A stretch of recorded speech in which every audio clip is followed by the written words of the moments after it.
Hello, I'm excited to share with you a beautiful scriptural passage by the Apostle Paul. It's one of those passages that's loaded with gems of truth, but we're only going to be able to scratch the surface on this one. 2 Corinthians chapter 5, verse 21. It reads, "For he," that's God, "made him," Jesus Christ, "who knew no sin, to be sin for us, that we might become the righteousness of God in him."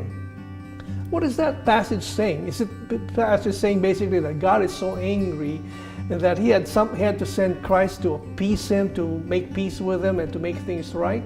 No, that's not what actually it's saying. It's actually saying that God was in Christ and Christ was in God, and they worked on this as a plan, basically that Jesus himself would offer himself as a sin sacrifice for mankind.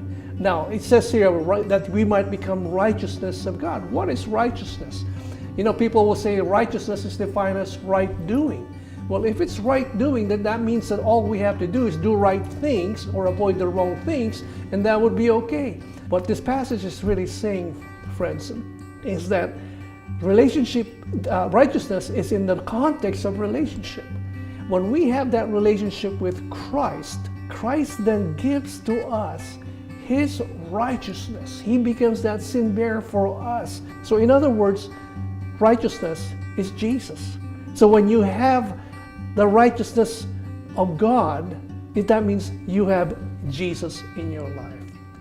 My challenge to you is that make sure you're connecting with Christ each day, that you're doing everything you can to make sure that you can be filled with that righteousness of Christ, so that way you could have not only a strong relationship with him, but you can be reconciled with him and be ambassadors for him this week.